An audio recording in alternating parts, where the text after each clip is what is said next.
While having a conversation with a friend, she asked me, Sahar, why is it that so many nice people end up with very difficult partners or in difficult situations?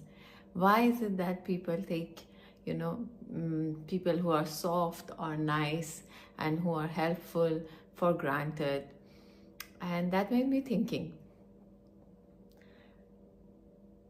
A lot of people who are really nice, who are caring, who are emotional, who are sensitive, um, at some point in life they start to really guard themselves because they are now so scared of their sensitivity or their care or their love to be taken not only for granted but to feel emotional and mental abuse by people around. A lot of people whom we call nice, soft, kind-hearted people end up with narcissistic partners. When I say narcissistic, I mean if it has been diagnosed by a professional. We are not here to give titles to anyone or start calling names and things like that. But let's say someone who has clinically been diagnosed that way. Even though I feel we shouldn't be giving these kind of really strong adjectives to people, but these terms are there and people use it, so let me address it. I have to tell you, it's really not good to be nice all the time. It is not good to be an overgiver. It is not good to always want to please others. Not that this is not a good thing to do, but when we do not know where our responsibilities end and where the other person must step in, where we think the entire responsibility of someone else's happiness, the entire workforce, the entire organization, and the entire joy of a life or a complete responsibility of relationships only is on our shoulder and we are the one wholly responsible for everything. That is what is not good about being too nice, too giving, and basically this is something which we call people pleasing, and it stems usually from the need to be needed.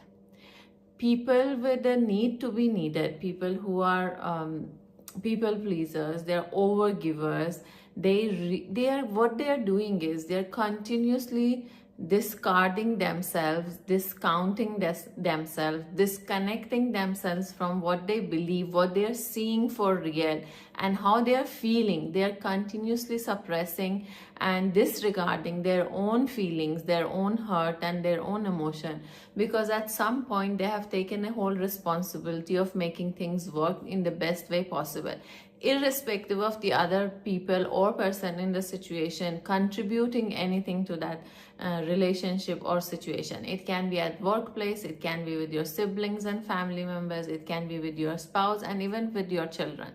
Now, why do people like this happen to get hurt, and why do they in the first place overgive and overdo?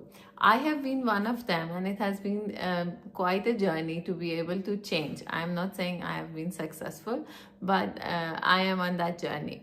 So coming from not only my experience, but a lot of people I work with, a lot of friends who are overgivers and over caring in a relationship or in friendships, I must tell you, it really is important to have a boundary, because this need to be needed, this need for acknowledgement, which is coming from only if I do so much, and only if everyone is happy with me, and if everything is harmonious and peaceful, and I am taking the responsibility for to make it happen, is coming from a childhood wound or a trauma where the person felt neglected, unheard.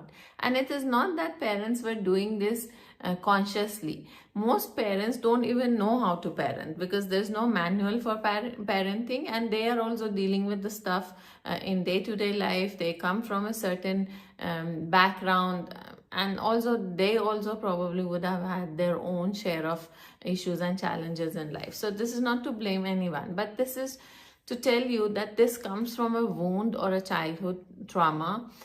It can happen even with bullying in school. So you are forced to be soft, you're forced to be kind, you're forced to be unnoticed. And then you this become your habit and this becomes your character. Now what happens is, when we come into adulthood, when we are still operating from that space of the wounded inner child, and when we are still wanting to please people, we attract people who can abuse this quality in us. We get people who will keep throwing at us that you have this issue and that challenge. That's why a lot of really overgivers, people pleasers, and people who have a need to be needed, because their entire existence is based on how much they are needed. So if I am needed, and if I'm doing something fruitful, if I'm the one who's taking responsibility, because that's what the parents told, that either you are the elder child, you should take care of your siblings, or you are the one who's wise, so you should be taking care of, you are the one who's strong, so you should be taking care of. Or when the parents have been completely absent and the child has felt this is my responsibility, or when the parents have really been in an and not a very harmonious relationship, where there has been a lot of quarrels, arguments, and let's say fights happening, and the child felt that it is happening because of me, or I should maintain, somehow I should do something to maintain the peace at home, because children don't like conflict, children are scared of loud voices, and everything is like a survival threat to them, because if the parents part and I don't know which one to choose, I don't know how to survive on my own. So it's a complete vicious cycle, and a lot of elements and factors come to play. But eventually what happens is, because you have a need to be needed, you will partner with people, whether at work, home, siblings, who will exploit this need, who are usually the entitled ones, and now you're a match. What they want you're giving, but it's not good for any one of you, because they would never learn how to take care of themselves, and you will never learn to respect and honor your own feelings. So if you're someone who has a need to be needed, please sit down and journal and understand, why are you doing what you are doing? What are the boundaries you need to set? Where is it that you have to say no? And remember, saying no is a complete sentence. You really don't have to justify why something doesn't feel good to you. Why is it that a certain behavior is not acceptable by you? Sit down and understand where you need to draw the boundary. Then understand what are your non-negotiables.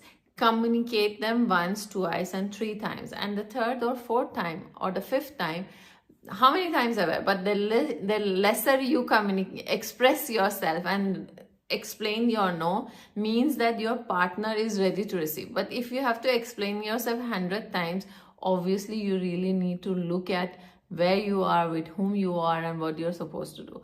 Then both of you really need help. If you're in a relationship which is long-term, committed, or a marriage, then you have to look at, why is it that your partner doesn't care for your emotion, doesn't care about what you're going through, and is not willing to contribute.